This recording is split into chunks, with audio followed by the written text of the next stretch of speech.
Depuis 1837, chaque objet Hermès est fabriqué par un seul artisan qui le signe de son poinçon.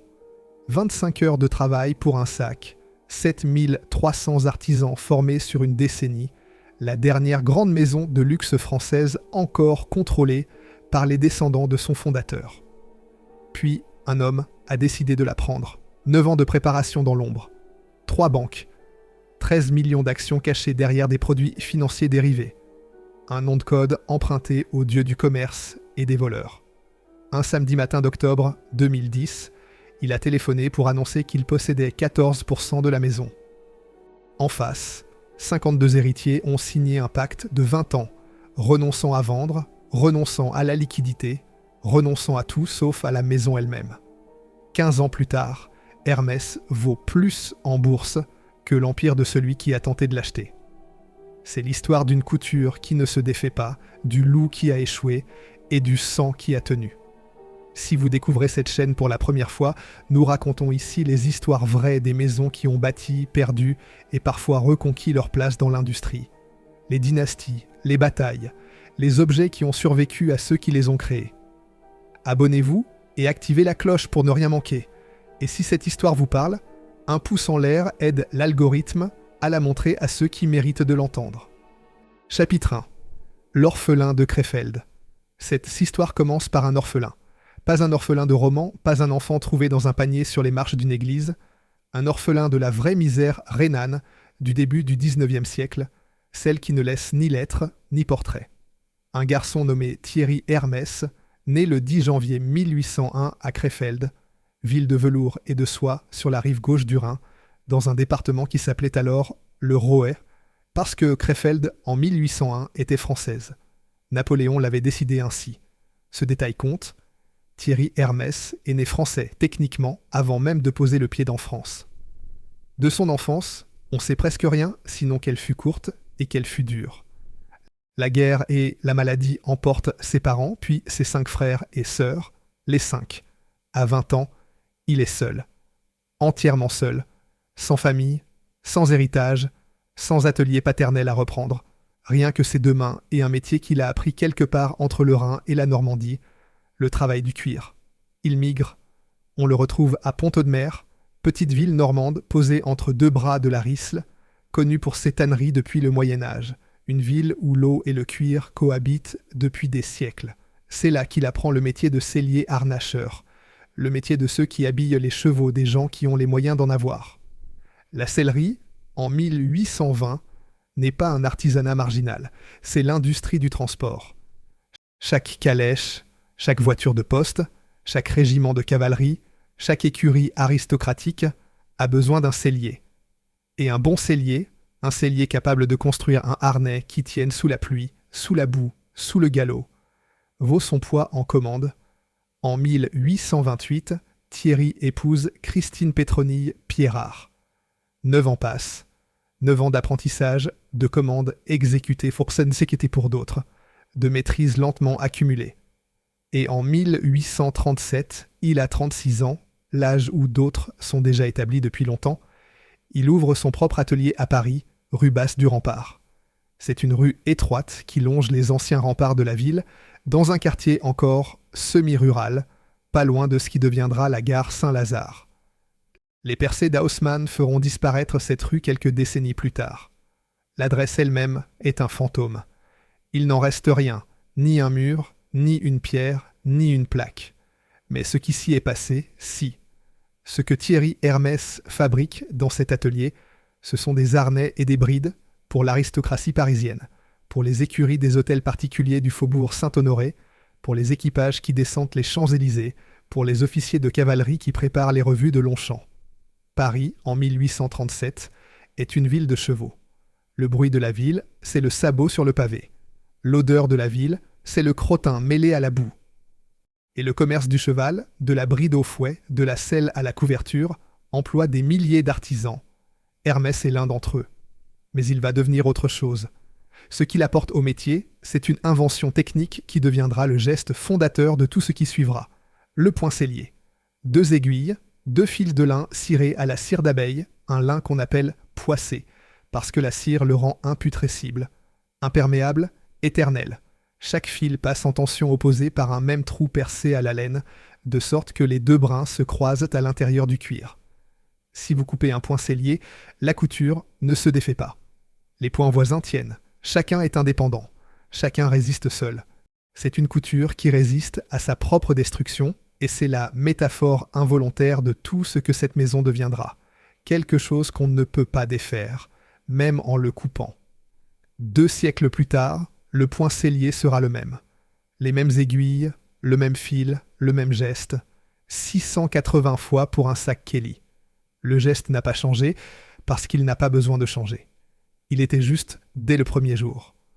La réputation grandit. Les expositions universelles de 1855 et 1867, ces cathédrales de verre et de fer où la France exhibe ses prouesses devant le monde, décernent à Hermès des prix de première classe. Napoléon III et l'impératrice Eugénie comptent parmi ses clients. Quand le tout Paris commande un attelage, c'est Hermès qui fournit le harnais. L'orphelin de Krefeld est devenu le sellier de l'empereur. Thierry Hermès meurt le 10 janvier 1878, jour de son 77e anniversaire. Il a construit en 40 ans ce que la plupart des artisans ne construisent pas en 4 générations. Une réputation qui dépasse les frontières de son quartier, de sa ville, de son pays. Mais il n'a construit qu'un atelier. Pas encore une maison, pas encore un nom qui voudra dire autre chose que sellier. C'est à son fils que revient ce passage. Charles-Émile, né en 1831, prend la relève. C'est un homme dont on parle moins que son père ou que son petit-fils. L'histoire préfère les fondateurs et les visionnaires, pas les consolidateurs. Mais c'est lui qui accomplit le geste qui définit Hermès pour les 2 siècles suivants. En 1880, Charles-Émile déménage l'atelier au 24, rue du Faubourg Saint-Honoré, à quelques pas du palais de l'Élysée, dans le cœur aristocratique du 8e arrondissement de Paris. L'adresse n'est pas choisie au hasard. C'est la rue où vivent tous les gens qui achètent des harnais, la rue des hôtels particuliers, la rue des ambassades, la rue du pouvoir. Et surtout, Charles-Émile fait quelque chose que son père n'avait jamais fait. Il ouvre la boutique au public. Jusqu'ici, Hermès vendait aux écuries des grandes maisons, sur commande en gros, dans l'ombre. Désormais, Hermès vend aussi à celui qui pousse la porte. Le sellier devient marchand sans cesser d'être artisan, et la boutique du faubourg devient ce qu'elle est encore aujourd'hui, un lieu où l'on entre, où l'on touche, où l'on regarde un homme travailler le cuir à travers la vitre, et où l'on comprend, sans qu'il soit besoin de l'expliquer, que ce qu'on achète n'est pas seulement un objet, mais le temps qu'un être humain a mis à le fabriquer. Charles-Émile élargit la gamme. Selle sur mesure, couverture de voyage en laine doublée, et dès 1889, les premières soies de jockey, parce que le cheval de course est le prolongement naturel du cheval de selle, et que la soie qui habille un jockey est un cousin du cuir qui habille un étalon. La clientèle s'étend jusqu'à la cour de Russie. Le tsar Nicolas II commande ses selles à Paris, au même atelier qui fournissait l'empereur des Français une génération plus tôt. Le 24, Faubourg Saint-Honoré. L'adresse existe toujours. 146 ans plus tard, c'est la même porte, le même numéro, la même maison. Dans un monde où les marques changent de siège comme elles changent de directeur artistique, cette permanence est en soi une déclaration. Mais l'homme qui va transformer cet atelier de sellier en quelque chose d'entièrement différent, quelque chose que personne en 1900 n'aurait pu imaginer, c'est le petit-fils de Thierry. Et il s'appelle Émile Maurice. Chapitre 2. L'homme à la fermeture éclair. Émile Maurice Hermès naît en 1871, 3e génération d'une lignée qui n'a encore que 2 gestes à son actif, le point sellier et le déménagement au faubourg. Quand il prend la direction de la maison au tournant du siècle, Hermès est un sellier respecté, installé à la bonne adresse, fournisseur de cour royale, mais c'est toujours un sellier.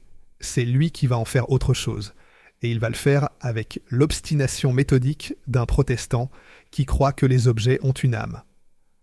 Protestant dévot, collectionneur compulsif, Émile Maurice transforme son bureau du faubourg en cabinet de curiosités, un musée personnel de l'obsession équestre et du voyage. Rideau de velours vert amande. un coffre de biennets ayant appartenu à Cambacérès, l'archichancelier de Napoléon, le cheval à bascule du prince impérial, fils de Napoléon III. Des centaines de morts, de brides, de fouets, de selles miniatures, de gravures hippiques, accumulées pendant des décennies dans un espace lambrissé qui sent le bois ancien et le cuir de céleri. Ce bureau existe encore, préservé dans son jus, au-dessus de la boutique du faubourg. Les visiteurs qui y accèdent, ils sont rares et, triés, décrivent un homme fossilisé dans ses passions. Un homme qui collectionnait, non pas par vanité, mais par obsession de comprendre comment les choses étaient peintes und faites monachron, comment un mort du XVIIIe siècle résolvait un problème d'équilibre que les morts modernes n'avaient pas résolu, comment une bride normande du XVe siècle distribuait la pression sur le chanfrein du cheval d'une façon que personne n'avait améliorée depuis. C'est cette obsession, cette conviction que le passé contenait des solutions que le présent avait oubliées, qui le mène, pendant la Première Guerre mondiale, de l'autre côté de l'Atlantique. En Amérique du Nord, il découvre sur le toit d'une voiture militaire canadienne un dispositif que personne en Europe ne connaît encore, une fermeture à glissière. Les Américains l'appellent un « close all ». 2 rangées de dents métalliques qui s'emboîtent quand on tire un curseur. Simple, rapide, étanche. Émile Maurice comprend immédiatement ce que cet objet peut devenir entre les mains d'un sellier qui travaille le cuir. En 1918, puis en 1922, il obtient l'exclusivité européenne de l'utilisation de la fermeture éclair sur le cuir et le vêtement. Ce sera la fermeture Hermès. Et la première application de cette exclusivité est un objet qui concentre tout le génie d'Émile Maurice.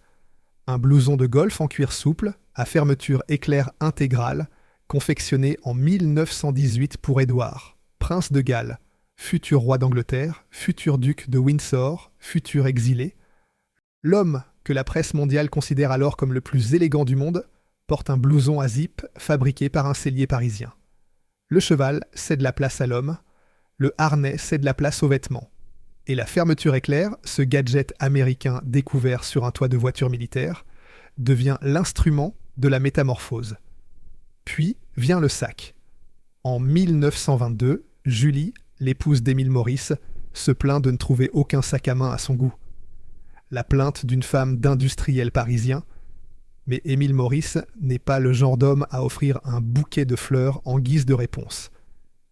Il prend le haut à courroie, un sac trapézoïdal à sangles conçu depuis 1892 pour transporter selles et bottes de cavalier, inspiré des gauchos argentins que les clients Hermès rencontraient en Argentine.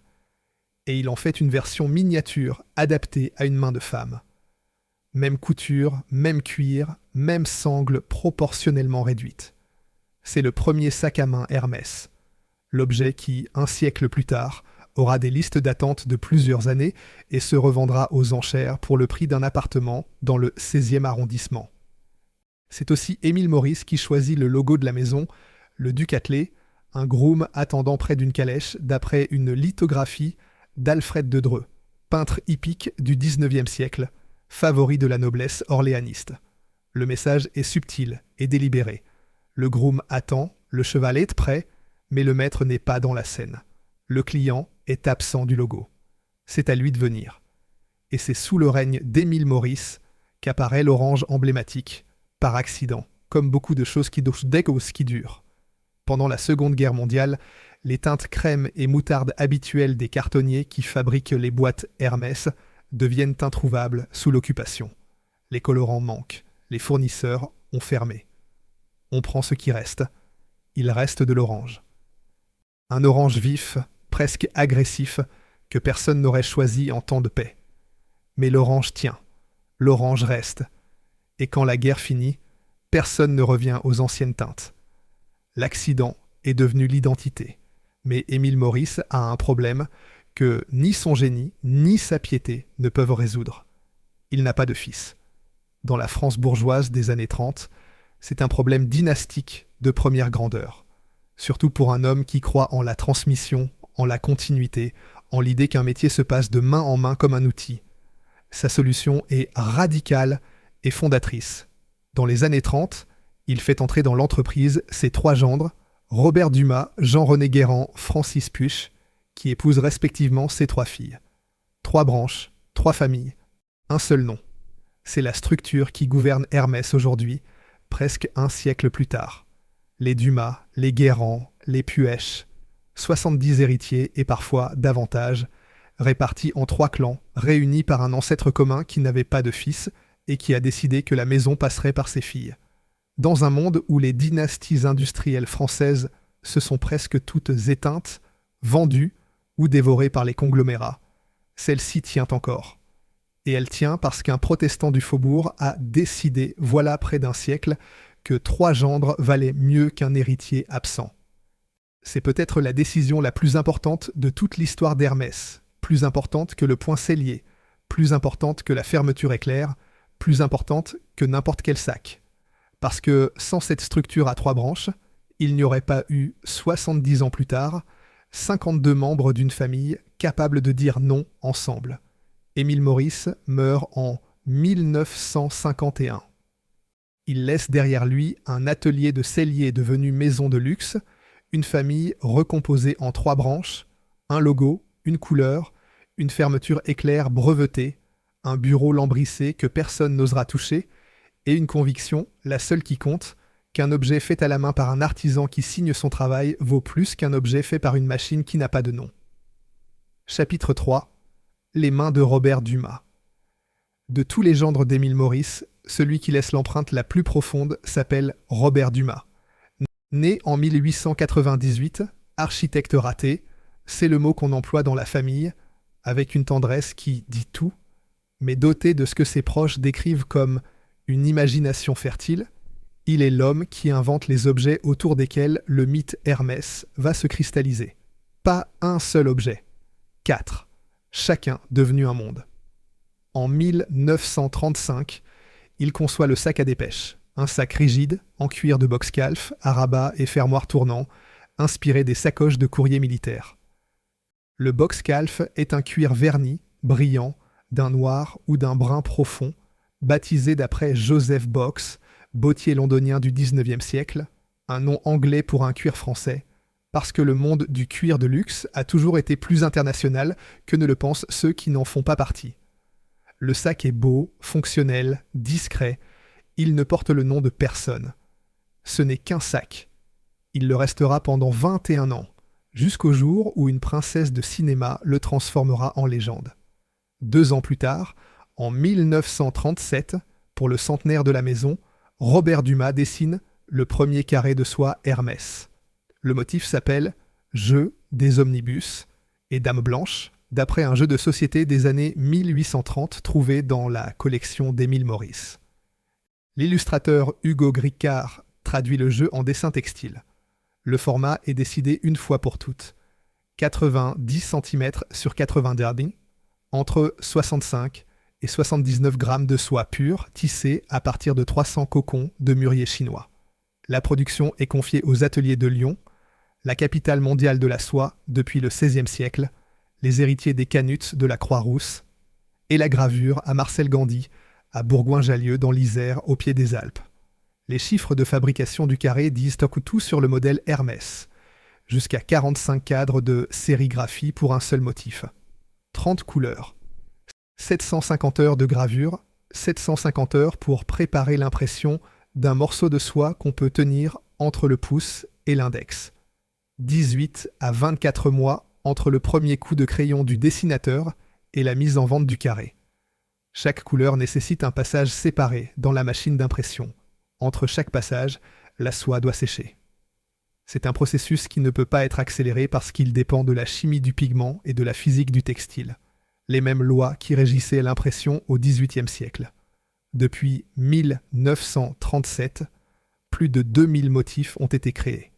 Et aujourd'hui, il se vend un carré Hermès, quelque part dans le monde, toutes les 25 secondes. 25 secondes pour un objet qui met 2 ans à naître. C'est l'équation Hermès dans sa forme la plus pure, la lenteur de la fabrication contre la vitesse du désir. Robert Dumas conçoit aussi, en 1938, le bracelet chaîne d'encre, inspiré des chaînes d'amarrage des ports normands où Thierry Hermès avait jadis appris son métier. Chaque maillon est un ovale allongé. Chaque ovale s'emboîte dans le suivant, et la forme évoque à la fois la chaîne du marin et la bride du cavalier, les deux mondes fondateurs d'Hermès réunis dans un bijou qu'on porte au poignet. C'est Robert Dumas encore qui dessine le logo H. Calèche moderne, déposé au début des années 50, la version graphique et abstraite du duc attelé d'Émile Maurice. Mais l'objet qui va transformer Hermès de maison de luxe parisienne en phénomène mondial, c'est le sac à dépêche de 1935, celui que Robert Dumas a dessiné sans savoir qu'il dessinait une icône. L'histoire est connue, mais ces détails méritent d'être racontés avec précision parce qu'ils disent quelque chose sur la façon dont les mythes naissent, pas par intention, mais par accident. En 1955, Alfred Hitchcock tourne la main au collet sur la Côte d'Azur. La costumière du film, Edith Head, la femme la plus récompensée de l'histoire des Oscars, 8 statuettes, donne un sac à dépêche Hermès à son actrice principale. Grace Kelly, 26 ans, blonde, glaciale, radieuse. Le sac apparaît dans plusieurs scènes, sur le bras d'une voleuse de bijoux que Kelly incarne avec une élégance que le scénario n'avait pas prévue. Personne n'y prête attention. C'est un accessoire parmi d'autres. Puis, le 4 septembre 1956, le magazine Life publie une photographie qui change tout. Grace Kelly, devenue entre-temps son Altesse Sérénissime, la princesse de Monaco après son mariage avec Régnier III, descend d'une voiture officielle. Elle est enceinte de son premier enfant, la future princesse Caroline. Et elle tient devant son ventre, comme un bouclier d'élégance, le sac à dépêche Hermès.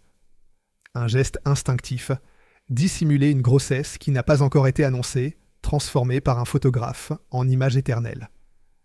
La photo fait le tour du monde. Le public afflue au faubourg Saint-Honoré en réclamant le sac de Grace Kelly. Et Hermès attend. La maison attend 21 ans. Ce n'est que le 12 septembre 1977, en présence de Grace Kelly elle-même, que le sac est officiellement rebaptisé Kelly. C'est la première fois qu'un produit Hermès porte le nom d'une personne. Et c'est 21 ans de patience entre la demande du public et la décision de la maison, 21 ans pendant lesquels n'importe quel autre patron aurait exploité le nom dans les 6 mois, sont peut-être le geste le plus révélateur de toute l'histoire du luxe français. D'autres auraient appelé cela un manque de réactivité commerciale. Hermès appelait cela de la décence. Le Kelly, tel qu'il existe aujourd'hui, 36 pièces de cuir prédécoupées, avec une précision d'1/4 de millimètre. Un seul artisan, assis à son cousoir, ce serre-genou en bois où le cuir est maintenu entre les cuisses, comme au temps de Thierry Hermès. 20 à 25 heures de travail à la main, 5 journées entières pour un sac. Environ 680 points selliers, chacun fait avec 2 aiguilles, 2 fils de lin poissé, la même technique que Thierry utilisait rue Basse du Rempart en 1837. Les bords sont lissés au plioir en os. Les coutures sont imperméables. Et chaque Kelly porte le poinçon de l'artisan qui l'a fait, sa signature gravée dans le cuir, invisible pour le client mais indélébile pour celui qui l'a fabriqué. Ce poinçon, c'est un acte de propriété inversé. L'objet appartient à l'acheteur, mais la marque de l'artisan dit qu'il appartiendra toujours aussi à celui qui l'a cousu. La première campagne publicitaire sous Jean-Louis Dumas, fils de Robert, dont nous allons parler, montrera une jeune femme en jean portant un carré de soie. C'est une rupture délibérée avec les codes aristocratiques qui avaient jusqu'ici défini l'image de la maison. Le carré ne change pas. La femme qui le porte, si. Et c'est la femme qui change le regard qu'on pose sur le carré, pas l'inverse. C'est toute la différence entre le marketing et la culture. Chapitre 4. Le Léca en bandoulière. Jean-Louis Dumas, né en 1938, fils de Robert. C'est lui, 5e génération, petit-fils d'Émile Maurice par sa mère, qui va transformer Hermès d'une maison de luxe française respectée en une puissance mondiale imprenable. Et il va le faire avec un mélange d'irrévérence et de rigueur que personne avant lui n'avait tenté dans cet univers. Formé en droit et à Sciences Po, le parcours classique de la bourgeoisie parisienne des années 50, il fait un choix inattendu. En 1963, à 25 ans, il part faire ses armes comme stagiaire acheteur chez Bloomingdale's à New York. Imaginez la scène, un héritier du faubourg Saint-Honoré, formé dans le velours des institutions françaises, plongé dans les allées d'un grand magasin américain à l'époque où Manhattan ressemble encore au film de Billy Wilder, où les vendeuses portent des gants blancs et où le commerce de détail est une science qu'on apprend en comptant les cintres et en mesurant les mètres linéaires. Il apprend le regard du client. La vitesse américaine. L'idée, étrangère au faubourg, que le luxe peut aussi être joyeux. En 1978, à la mort de son père Robert, Jean-Louis Dumas prend la tête de la maison. Il a 40 ans. Le chiffre d'affaires est alors d'environ 42 millions d'euros. Une belle maison parisienne, pas une puissance mondiale. À son départ, en 2006, la maison dépassera 1,5 milliard d'euros. Ce que Dumas a fait entre ces deux dates n'est pas une expansion commerciale. C'est une métamorphose qui préserve l'identité, et c'est exactement aussi difficile que ça en a l'air. On le reconnaît à 3 choses. Un Leica en bandoulière, toujours, partout, en réunion comme en voyage, parce que pour lui photographier un marché à Kyoto ou un atelier à Pantin est le même geste créatif. Un carnet de croquis dans la poche intérieure de sa veste, où il dessine des idées à toute heure, parfois en plein conseil d'administration, et une phrase qu'il répète à quiconque veut l'entendre, et surtout à ceux qui ne veulent pas. Nous aimons la tradition, mais nous ne sommes pas prisonniers de la tradition. Ce n'est pas un slogan, c'est un programme. Jean-Louis Dumas engage Martin Margiela, l'anti-luxe incarné, le Belge qui déconstruit les vêtements au lieu de les construire, qui défait les coutures pour montrer l'envers, qui refuse de montrer son visage, pour diriger le prêt-à-porter femme d'Hermès de 1997 à 2003. L'idée qu'un déconstructiviste d'Anvers puisse dessiner pour la maison du Poincellier est si radicale que la presse spécialisée la traite comme une provocation. C'en est une. Mais c'est une provocation qui fonctionne, parce que Dumas comprend que la tradition vivante est celle qui absorbe la contradiction sans se briser. Quand Margiela part, Dumas le remplace par Jean-Paul Gaultier, l'enfant terrible de la mode française, l'homme du soutien-gorge conique de Madonna, de 2003 à 2010. À la direction artistique homme, il avait déjà nommé Véronique Nichanian en 1988. Elle y restera 37 ans, jusqu'en octobre 2025. 37 ans au même poste, dans une industrie où la durée moyenne d'un directeur artistique est de 3 saisons. Nichanian incarne à elle seule le contre-modèle Hermès. Elle dira des années plus tard, avec la tranquillité de quelqu'un qui n'a jamais eu à justifier sa liberté, « Je suis totalement libre de faire ce que je veux. Il n'y a pas de marketeur. Personne pour me dire que je dois faire des cravates ou des chaussures. » Dumas prend aussi une participation de 35% dans Jean-Paul Gaultier en 1999, non pas pour absorber la marque, mais pour offrir à un créateur français indépendant la stabilité financière nécessaire à sa survie. C'est l'anti-acquisition. Là où les conglomérats achètent tige-tout pour contrôler, Hermès investit pour protéger. La différence est philosophique avant d'être comptable. Et son épouse, Rena Grégoriades Dumas, architecte d'intérieur grec, dessine plus de 300 boutiques Hermès dans le monde et conduit la rénovation du faubourg. Plus de 300 magasins, une seule architecte, une seule vision. C'est encore le modèle, un artisan, un objet, transposé à l'échelle de la planète. Chaque boutique est pensée comme un atelier ouvert, un lieu où le cuir et la soie et le bois dialoguent avec la lumière locale. La lumière de Tokyo n'est pas celle de Londres, et Rena Dumas le sait. Mais l'épisode qui fait de Jean-Louis Dumas un personnage de légende, l'épisode que toute l'industrie du luxe connaît par cœur et que les enchérisseurs de Sotheby's citent comme un acte de foi, se passe dans un avion. Nous sommes vers 1981 ou 1983. Les dates varient selon les sources, parce que les mythes d'origine n'ont pas besoin de précision pour être vrais. Vol, Paris-Londres. Jane Birkin, 35 ans, chanteuse, actrice, mère de famille, icône involontaire de l'élégance française alors qu'elle est anglaise jusqu'au bout des ongles, a pour tout bagage un panier d'osier trop plein qui menace de basculer du compartiment supérieur à chaque turbulence. Le panier bascule, le contenu s'éparpille dans l'allée, couches, crayons, carnets, clés, Tout ce que la vie d'une jeune mère peut tenir dans un sac qui n'est pas fait pour ça. Son voisin de siège l'aide à tout ramasser. Ce voisin s'appelle Jean-Louis Dumas. Elle se plaint. Aucun sac de cuir de week-end ne convient à une jeune maman. C'est trop petit, trop rigide, trop précieux, trop... Attention, ne posez pas ça par terre.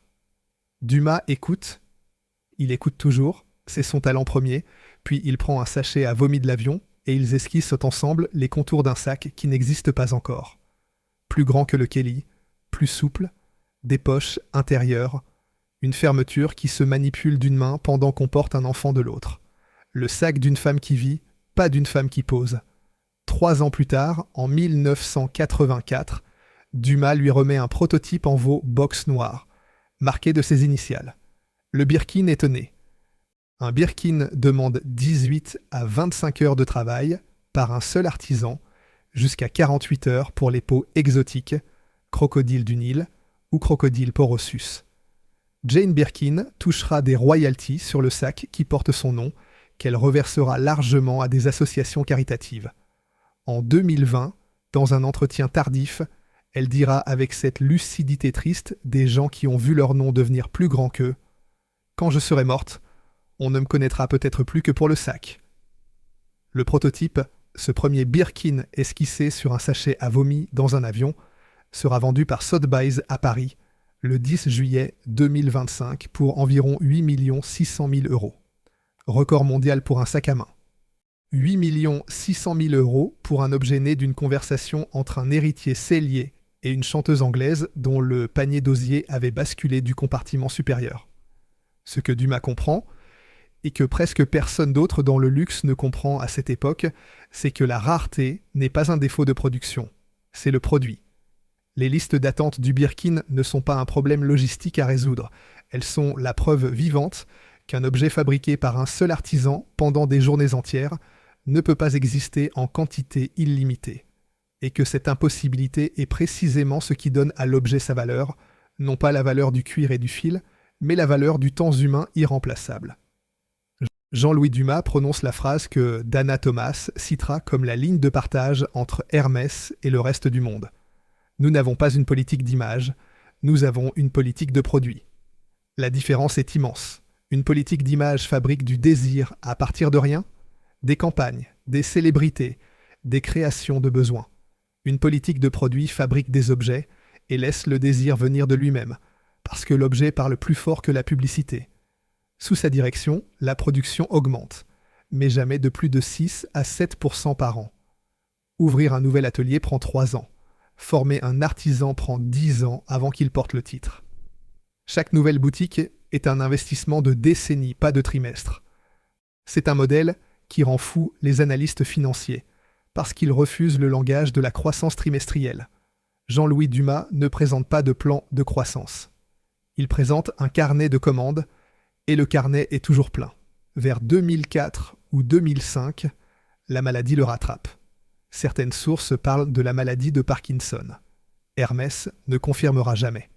Il cogère pendant un temps avec Patrick Thomas, né en 1947 en Bourgogne, diplômé de l'ESCP, ancien de Pernod Ricard et de William Grant & Sons, un homme du vin et des spiritueux, pas du cuir mais un gestionnaire que Jean-Louis avait rappelé au Faubourg en 2003 pour l'aider à tenir la barre.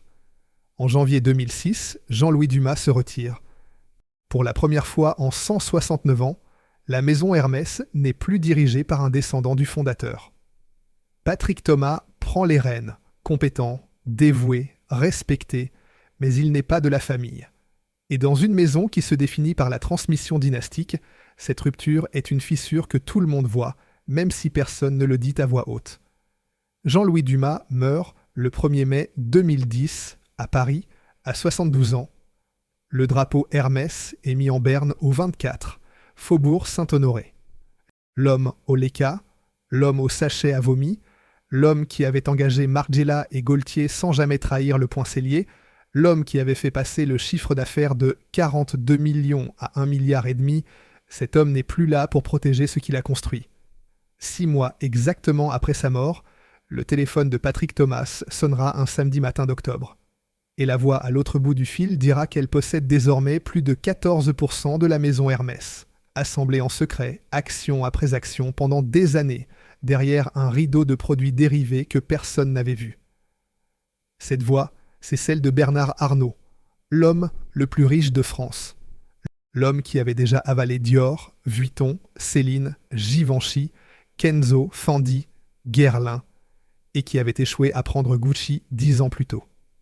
La maison qui avait survécu à la mort du cheval, à 2 guerres mondiales, à 5 transitions générationnelles et à la transformation du luxe en industrie mondiale, allait maintenant devoir survivre à quelque chose de plus dangereux. Un homme qui ne perdait jamais, et qui avait donné à son opération un nom de code emprunté au dieu romain du commerce et des voleurs. Mercure, l'équivalent latin d'Hermès. Chapitre 5. Un sac, un artisan, du début à la fin. Pour comprendre ce que Bernard Arnault a tenté de prendre, et ce que la famille Hermès a refusé de céder, il faut entrer dans l'atelier. Pas le faubourg Saint-Honoré, pas la boutique aux vitrines orangées, pas le monde de la clientèle. L'atelier. Le lieu où les objets naissent. Le plus ancien est au faubourg même, aux étages supérieurs, au-dessus de la boutique, au-dessus du bureau d'Émile Maurice avec ses rideaux verts et ses gravures hippiques. C'est l'atelier de sellerie, celui qui fabrique encore environ 500 selles par an, comme au temps de Thierry Hermès. Mais la maroquinerie, les sacs, les ceintures, les portefeuilles, les objets qui représentent aujourd'hui le cœur du chiffre d'affaires, se fabriquent ailleurs. À Pantin, dans un bâtiment de verre et de bois conçu par Reynat Dumas en 1992, à la lisière de Paris, face au canal de l'Ourcq.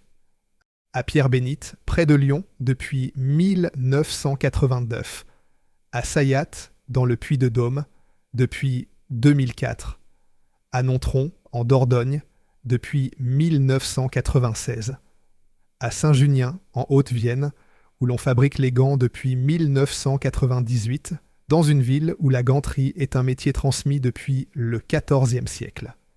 Et dans une constellation grandissante d'ateliers ouverts depuis 2010, Héricourt, Fitilieu, Louviers, Tourne-Cliron dans les Ardennes, Montereau sur le Jard, Saint-Vincent-de-Paul, Allenjoie, jusqu'au 23e atelier, ouvert en septembre 2024 à Riom, dans l'ancienne manufacture des tabacs de 1877, avec 250 artisans. Chaque nouvelle maroquinerie crée environ 250 emplois. Hermès prévoit d'en ouvrir une par an jusqu'en 2028. Colombelle sera le 27e, avec 260 artisans. La géographie de ces ateliers n'est pas un hasard. Ce sont des villes moyennes, des territoires ruraux, des bassins d'emploi où l'industrie traditionnelle a souvent disparu. Riom est dans l'ancien pays de Michelin. Tourne-Cliron est dans les Ardennes, le pays de la forge et de la fonderie, un territoire marqué par la désindustrialisation, celui-là même où travaille Didier, le maroquinier de Arts and Crafts, à Bogny-sur-Meuse. Nontron est une sous-préfecture de 4000 habitants dans le Périgord vert. Quand Hermès ouvre un atelier dans ces communes, ce n'est pas de la philanthropie, c'est un calcul industriel qui se trouve être aussi un choix politique. Les artisans n'ont pas besoin de vivre à Paris. Ils ont besoin de lumière, de calme, d'espace et de 10 ans pour apprendre leur métier. Et les territoires Bobzema ont besoin d'emplois qualifiés, stables, correctement rémunérés, dans des bâtiments qui ne sont pas des hangars logistiques, mais des ateliers conçus pour le geste humain. Entrons dans l'atelier de Pantin, parce que c'est celui que le documentaire Arts and Crafts a filmé, et parce que c'est là que les images sont les plus précises. La lumière, d'abord. Reynat Dumas a conçu le bâtiment pour que la lumière naturelle inonde chaque poste de travail. Un artisan qui coud du cuir a besoin de voir chaque pore, chaque grain, chaque variation de teinte. La lumière artificielle aplatit les ombres et trahit les nuances. La lumière du Nord est constante, égale, juste. Les établis sont en bois clair, individuels, orientés vers les baies vitrées. Chaque artisan a le sien. Pas de chaîne. Pas de voisin dont le rythme impose le tien. Ces outils sont les siens, le cousoir en bois, serre-genou ancestral où le cuir est maintenu entre les cuisses pendant la couture, les 2 jambes serrées sur l'ouvrage comme un cavalier sur sa selle, la laine en acier trempé, ce poinçon qui perce le trou avant que l'aiguille ne passe. Les aiguilles à harnais, fines et courbes, achat fermé. Le fil de lin poissé à la cire d'abeille, ce même fil imputrescible et imperméable qu'utilisait Thierry Hermès, rubasse du Rempart. Le plioir en os de bovidé, lissé par des années d'usage pour écraser les coutures et lisser les tranches. Ces outils sont personnels. Quand un artisan prend sa retraite, il les emporte avec lui. Personne ne les reprend. Personne ne les réutilise. Ils ont la forme de ses mains, la patine de ses gestes, le poli de ses années. C'est la dernière chose qu'il prend en quittant l'atelier, et la première chose que ses enfants trouveront dans le tiroir de son bureau. Les cuirs ensuite, parce que le cuir est le premier geste de l'artisan, le choix de la matière avant le premier coup d'haleine. Le Togo, introduit en 1997, vaut à grains perlés le plus utilisé pour le birkin, environ la moitié de la production. Le box-calf le plus ancien, brillant et verni, celui du premier sac à dépêche de Robert Dumas, baptisé d'après Joseph Box, bottier londonien, un cuir de 1890 qui est encore en catalogue 135 ans plus tard. Le Torillon Clémence, introduit en 1992, souple et semi-mat. Le Swift, anciennement Gulliver, lisse comme de la soie. Le Barenia, le cuir historique de Céleri, tanné par la maison Haas en Alsace. Le cuir qui sent le cheval et l'histoire, celui que les selliers du faubourg reconnaissent, les yeux fermés. L'Epsom, grainé à la presse, résistant aux rayures. Et les exotiques, crocodile du Nil, marqué de 2 points, crocodile porosus, marqué d'un accent circonflexe, dont la seule mention fait monter les enchères dans les salles de vente. Hermès possède ses propres tanneries. Acquises entre 2013 et 2015, un geste d'intégration verticale rare dans le luxe. La tannerie d'Annonay dans l'Ardèche pour le veau et les exotiques. Les tanneries du Puy pour le box et le Négonda. Haas, partenaire historique en Alsace pour le Barenia. Weinheimer en Allemagne pour le Togo. Rémi Caria pour le Clémence. Et J&FJ Baker au Royaume-Uni pour le Volinka, le légendaire cuir de Russie. Chaque tannerie a son caractère, son eau, son climat, sa chimie particulière du tannage. Et chaque cuir qui entre dans un atelier Hermès a déjà derrière lui des mois de travail, le temps du tannage, le temps du séchage, le temps de la sélection, avant que la première haleine ne le touche. La règle d'or, celle qui distingue Hermès de tout autre fabricant d'objets de luxe au monde, tient en une phrase: un sac, un artisan, du début à la fin. Un seul être humain coupe le cuir, prépare les pièces, coude les coutures, pose les ferrures, fixe la doublure, lustre les tranches, inspecte le résultat et grave son poinçon. Aucun collègue n'a le droit d'intervenir sur le travail d'un autre. C'est une règle absolue, sans exception, sans dérogation. Elle signifie qu'un birkin n'est pas un assemblage de tâches réparties entre 10 ouvriers sur une chaîne. C'est l'œuvre complète d'une seule personne. De la première découpe du cuir au dernier coup de plioir. La même personne qui a choisi la peau a cousu la dernière couture. Et si cette personne, dans 15 ans, repère son propre sac dans un atelier de restauration, elle reconnaîtra sa couture. Les artisans Hermès reconnaissent leur travail comme un peintre reconnaît son coup de pinceau. Un contrôleur final à Bobigny inspecte chaque pièce avant expédition. Mais le vrai contrôle, c'est l'artisan lui-même. Son regard sur son propre travail, sa capacité à défaire et refaire une couture qui ne satisfait personne d'autre que lui-même. Le poinçon qu'il grave n'est pas seulement une signature, c'est un engagement. Je me porte garant de cet objet. Et le code année qui l'accompagne, un système de lettres dans des carrés, des ronds ou sans cadre selon la période, permet de dater chaque sac à l'année près. Un expert peut prendre un Kelly en main, regarder le poinçon, lire le code et dire « Cet objet a été fait par cet artisan, cette année-là, dans cet atelier ». Le sac a une biographie. Le temps de fabrication d'un birkin, 18 à 25 heures pour les cuirs classiques, jusqu'à 48 heures pour les exotiques, est le chiffre clé de tout le modèle Hermès. Il signifie qu'un artisan expérimenté, travaillant à temps plein, ne peut fabriquer qu'un seul birkin par semaine. Multiplié par les milliers d'artisans de la maroquinerie, et vous obtenez un nombre fini de sacs par an, un nombre que la demande mondiale excède de très loin. La liste d'attente n'est pas un outil de marketing. C'est le résultat mathématique de 18 heures multipliées par 2 mains. À Pantin, il y a une consigne non écrite qui dit tout. Ne jamais poser un sac par terre. Même en atelier, même pendant le travail, même quand le sac n'est pas encore terminé. C'est un geste de respect. Pas pour le cuir, pas pour le prix, mais pour l'artisan qui l'a fait. Poser un sac par terre, c'est poser par terre le travail de quelqu'un. C'est le plus petit geste du monde. Et c'est celui qui explique tout. Chapitre 6. La chair de poule. Formeur. Un artisan Hermès prend du temps.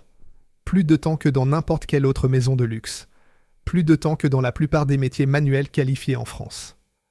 L'école Hermès des savoir-faire, accréditée par l'Éducation nationale depuis le 6 septembre 2021, organise un parcours en 2 étapes. 6 mois de préparation au métier de sellier maroquinier, suivi d'1 an de CAP maroquinerie. La formation est entièrement financée par Hermès. 10 écoles sont réparties en France depuis 2024. Mais le diplôme n'est que le début. Il faut 10 ans à l'établi. 10 ans de couture quotidienne, de cuir travaillé matin et soir, de gestes répétés des milliers de fois jusqu'à ce que la main sache avant que l'esprit ne commande, avant de porter le titre d'artisan Hermès. 10 ans. Dans un monde où les entreprises mesurant sur le retour sur investissement en trimestre, Hermès investit une décennie dans chaque paire de mains. C'est un calcul qui n'a de sens que si l'on croit, comme Émile Maurice croyait, que la valeur d'un objet réside dans le savoir accumulé par celui qui le fabrique, et que ce savoir ne se transfère pas par un manuel, ni par une vidéo, ni par un algorithme d'intelligence artificielle. Il se transfère par le geste, jour après jour, année après année, d'une main expérimentée à une main qui apprend. Il passe par le muscle, par le poignet, par la mémoire du corps. Le documentaire Arts and Crafts, tourné en 2011 par Frédéric Lafonte et Isabelle Dupuis-Chavana, 47 minutes qui valent toutes les études de cas des écoles de commerce réunies, a donné des noms à ces artisans, des visages, des histoires. Michael, ancien chanteur soprano devenu coupeur de cuir, l'homme qui choisit dans la peau les zones sans défaut, qui trace les gabarits bas sur la surface avec une précision de chirurgien, qui décide où la découpe révélera le grain le plus pur et évitera la moindre cicatrice, la moindre marque de barbelé, le moindre pli de naissance. Un coupeur médiocre gaspille 20% du cuir. Un coupeur excellent en gaspille 5. La différence, c'est 30 ans de regard. Michel, bijoutier, qui travaille le métal des boucles et des fermoirs avec la même patience que les maroquiniers travaillant le cuir. Parce que chez Hermès, la ferrure n'est pas un composant acheté chez un sous-traitant et vissé en fin de chaîne. C'est un objet fabriqué, poli, ajusté par un homme qui connaît le poids exact d'un fermoir tournant et la résistance exacte d'un crochet de bandoulière.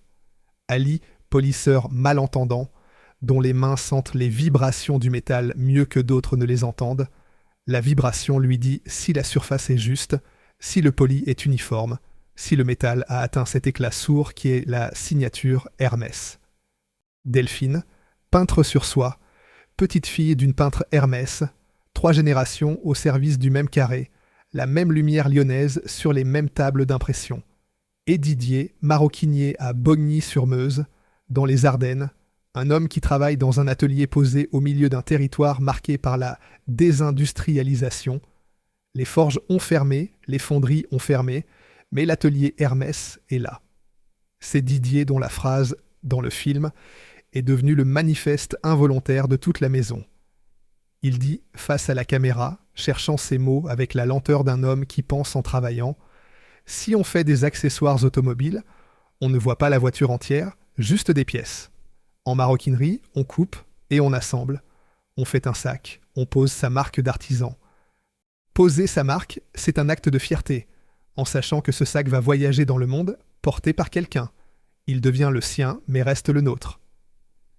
Il devient le sien, mais reste le nôtre. C'est peut-être la phrase la plus importante de ce documentaire. Parce qu'elle dit en 12 mots ce qu'aucun rapport annuel ne pourra jamais formuler.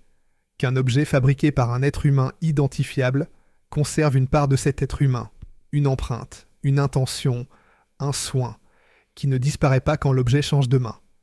Le sac voyage à l'autre bout du monde, porté par une femme qui ne connaîtra jamais le nom de Didier. Mais le poinçon de Didier est là, à l'intérieur du sac, et le sac est un peu à lui pour toujours. C'est le contraire exact de la production industrielle, où personne ne sait qui a fabriqué quoi, et où l'objet n'appartient à personne d'autre qu'à celui qui l'a payé. Une autre artisane, dans le même film, dit avec une simplicité qui vaut tous les discours « Le terme d'artisan me donne la chair de poule.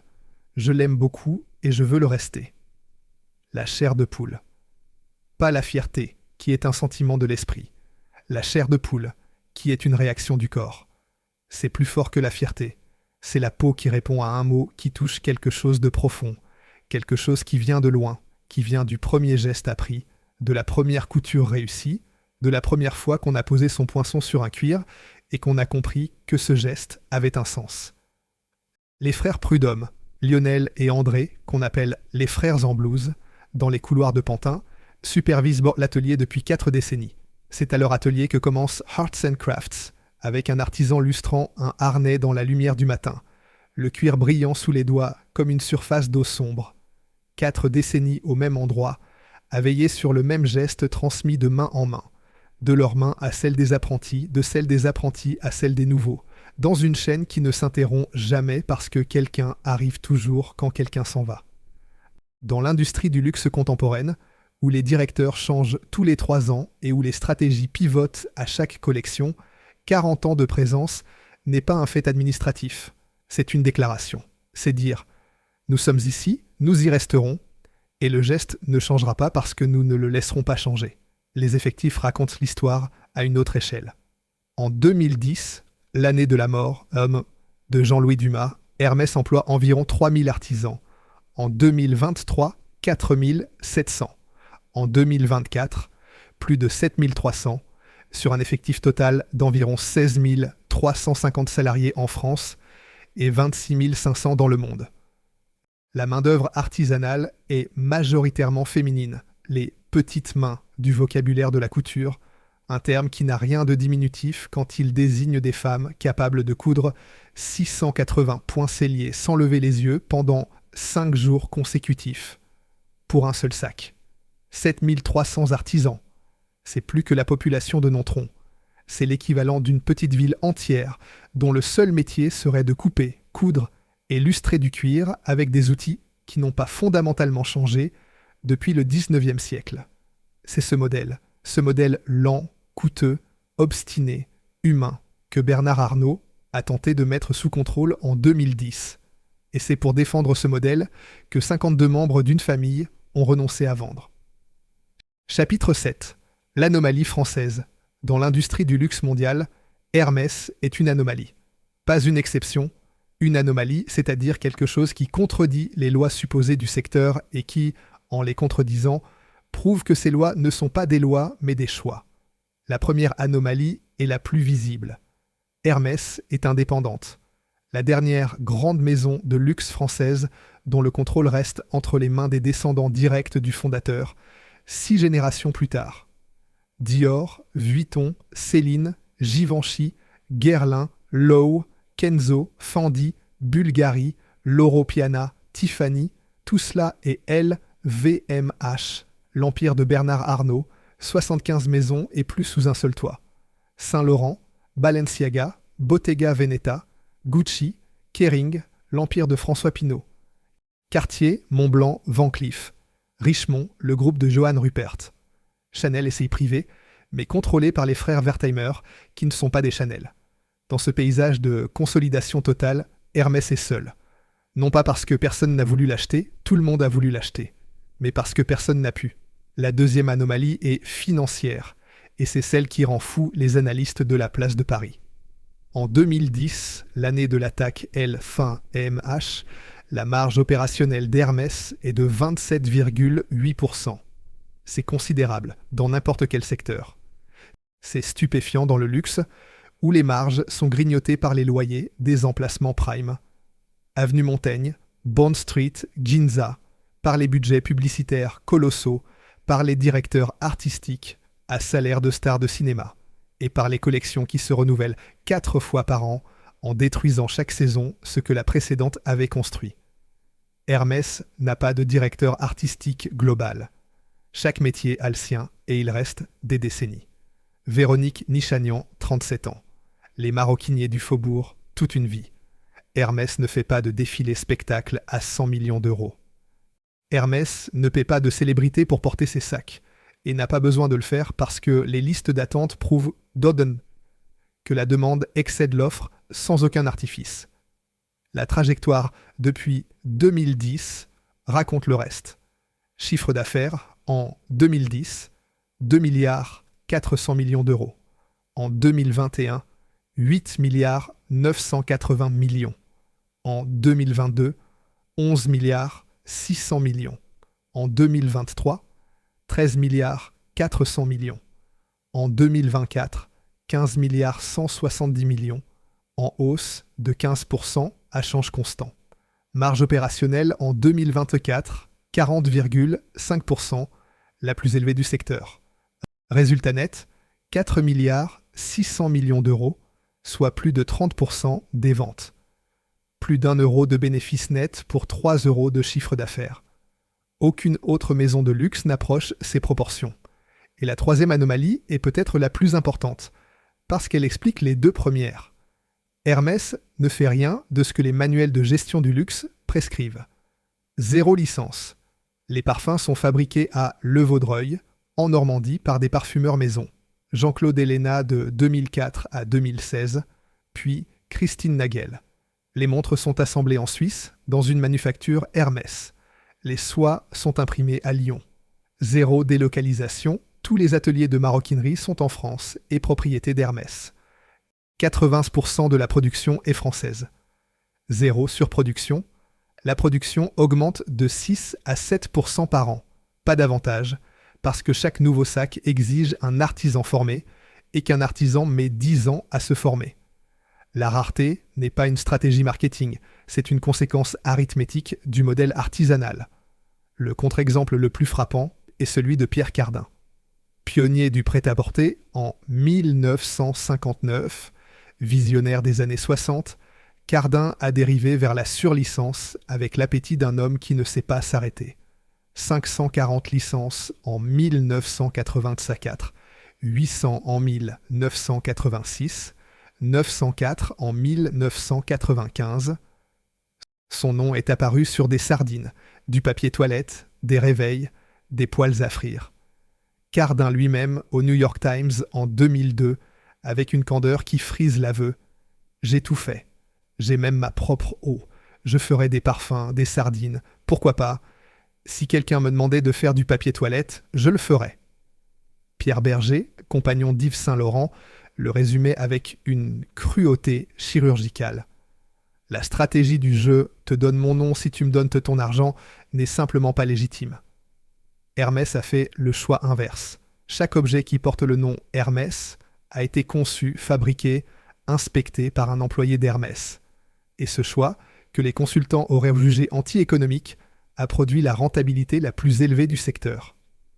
Axel Dumas, qui deviendra gérant unique en février 2014, mais nous n'en sommes pas encore là, formulera la chose avec la précision d'un ancien banquier. Nous ne faisons pas de marketing, nous ne cherchons pas à créer une illusion en payant des gens pour porter nos produits. Ce qui signifie, traduit dans le langage des analystes, la demande est organique. Elle vient du produit. Et le produit vient de l'artisan. Dana Thomas, journaliste américaine au Washington Post, a documenté l'envers du décor dans son livre de luxe, publié en 2007. Elle a visité des usines dans la province du Guangdong, en Chine, où des sacs portant les noms les plus prestigieux du luxe occidental étaient assemblés par des ouvriers payés quelques dollars par jour. Elle a tâtonné ces sacs dans ses mains. Pour accéder à l'usine, elle avait dû promettre aux fabricants de ne jamais révéler les noms des marques. Et en contrepoint, elle citait Jean-Louis Dumas, sa phrase sur la politique de produit, comme la preuve vivante qu'un autre modèle existait. Un modèle où le lieu de fabrication et le nom sur l'étiquette désignaient le même endroit. Un modèle où « Made in France » voulait dire fabriqué en France par des mains françaises dans un atelier français. Jean-Noël Capferrer, professeur à HEC et titulaire de la chaire Pernod Ricard sur le luxe, l'a formulé avec une rigueur académique qui résonne comme un acte d'accusation.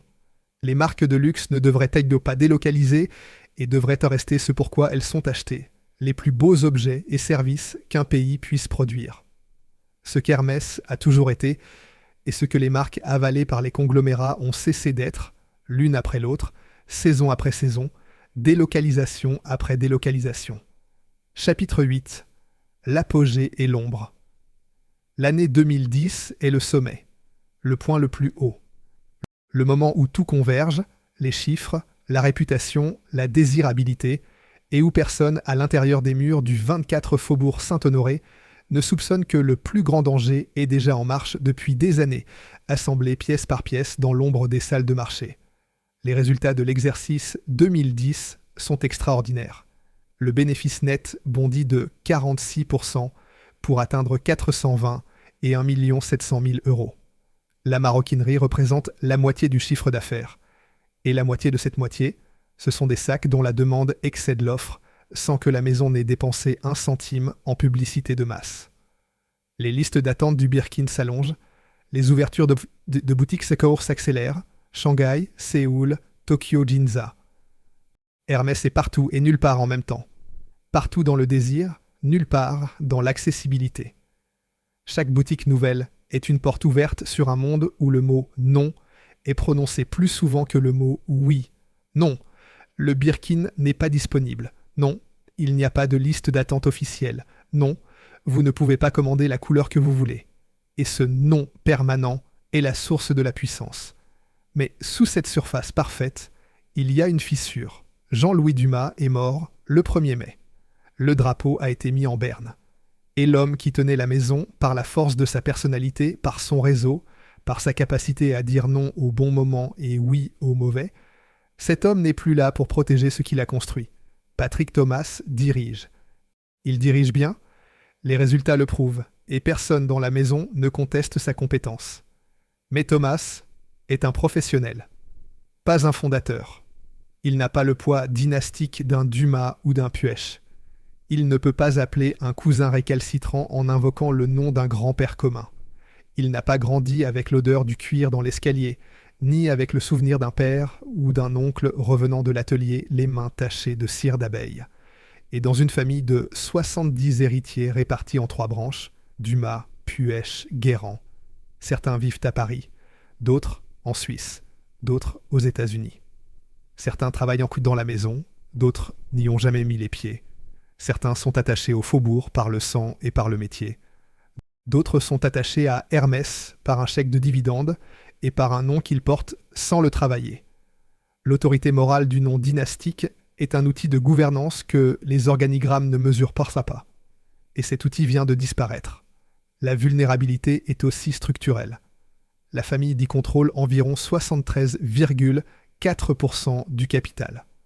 La société est organisée en commandite par action depuis le 27 décembre 1990, une forteresse juridique où Émile Hermès SARL, la seule associée commanditée, détient le monopole de nomination des gérants et exige une supermajorité de 75% pour toute modification statutaire.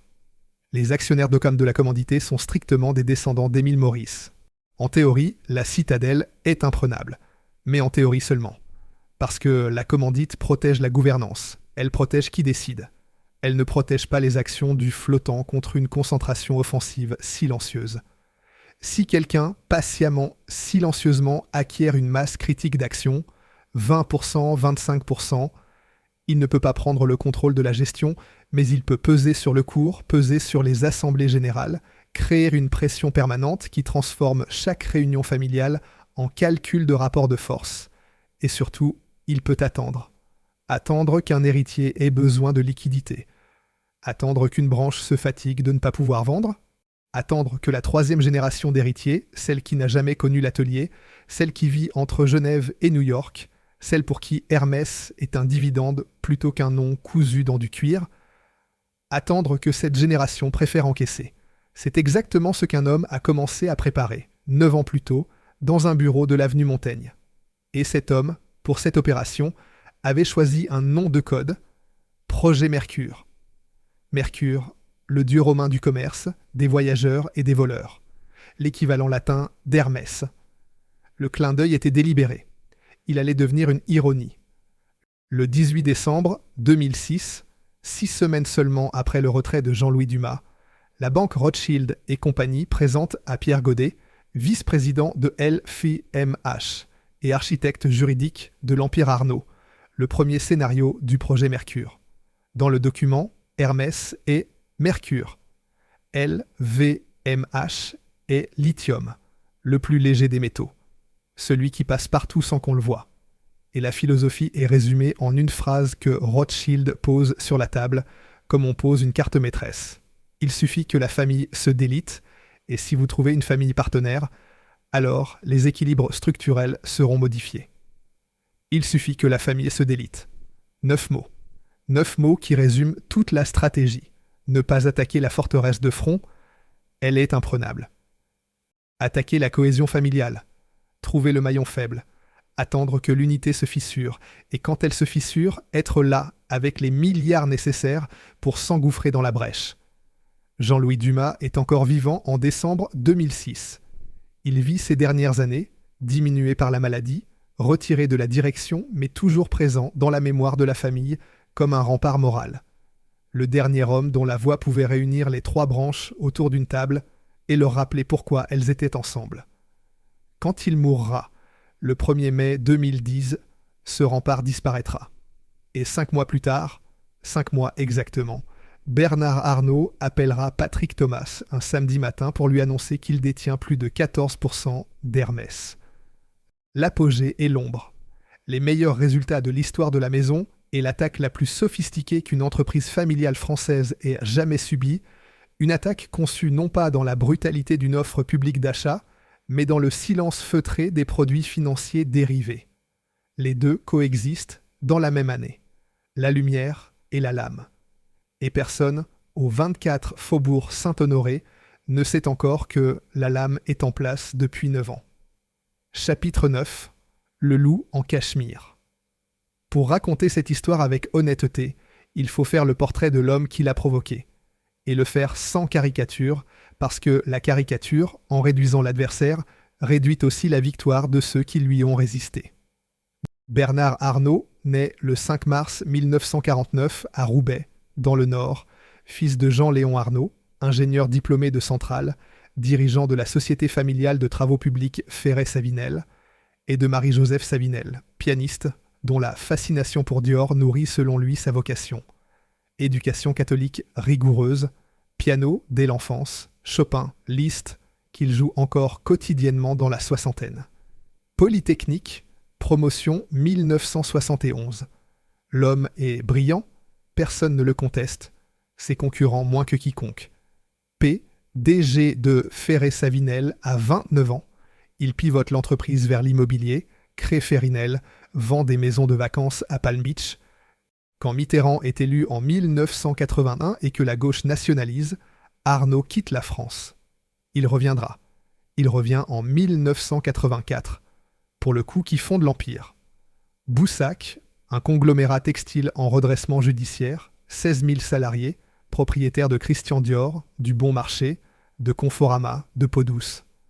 Avec le soutien d'Antoine Bernheim, associé de Lazare Frères, le mentor qui lui enseigne l'architecture des holdings en cascade, ces poupées russes juridiques où chaque société en contrôle une autre, et 745 millions de francs d'aide publique du gouvernement Fabius, Arnault rachète Boussac le 20 décembre 1984, pour un franc symbolique.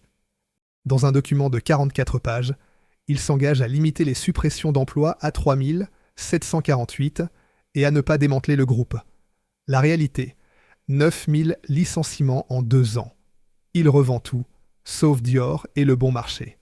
C'est à ce moment qu'il gagne son premier surnom, le Terminator. Le deuxième coup est plus élégant et plus brutal. En 1989, Henri Racamier, patriarche de Vuitton, invite Arnault pour contrer Alain Chevalier, président de Moët Hennessy, dans la guerre de contrôle du groupe fusionné LVMH. Arnault accepte l'invitation, puis retourne l'alliance. En quelques mois, il atteint 43,5% du capital, fait démissionner Chevalier le 12 janvier 1989 et devient président du directoire le lendemain. Racamier, celui qui l'avait invité, est évincé. Des micros sont retrouvés dans son bureau chez Vuitton. L'affaire modifiera la législation française sur les offres publiques d'achat. La méthode est désormais systématisée. Repérer une marque à héritage iconique mais familialement fragile. Acquérir, souvent de façon hostile, via des holdings en cascade. Écarter la famille fondatrice, installer un directeur artistique célébrité, scaler en maroquinerie, en parfum, en accessoires, les marges y sont les plus élevées, centraliser la logistique, l'immobilier, les achats médias. L'empire grandit. Céline en 1988, Kenzo en 1993, Guerlain en 1994, Sephora en 1997, Fendi en 2001, Bulgari en 2011, Loro Piana en 2013, Tiffany en 2021, 15 milliards 800 millions de dollars, la plus grosse acquisition de l'histoire du luxe. 75 maisons sous un seul toit, 190 000 salariés, 84 milliards 700 millions d'euros de chiffre d'affaires en 2024. Ce que la méthode produit dans le meilleur des cas, c'est de la croissance spectaculaire.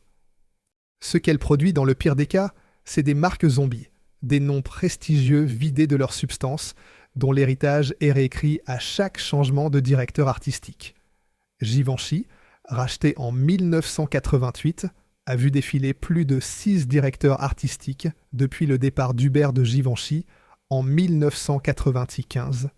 Galliano, McQueen, TC, Wade Keller, Matthew Williams, puis un interrègne de 6 mois avant Sarah Burton. La D.N. Audrey Hepburn, la petite robe noire de Breakfast at Tiffany's, a été réécrit à chaque saison jusqu'à devenir illisible. Kenzo, racheté en 1993 pour environ 80 millions de dollars, a connu 6 directeurs artistiques en 25 ans. Kenzo Takada, le fondateur, s'est retiré en 1999. Il est mort du Covid le 4 octobre 2020, à 81 ans, sans avoir jamais remis les pieds dans la maison qui portait son nom. Et le symptôme le plus révélateur, la production des costumes Kenzo a été délocalisée de Poix du Nord, dans le département du Nord, à Cracovie, en Pologne. 157 ouvrières menacées.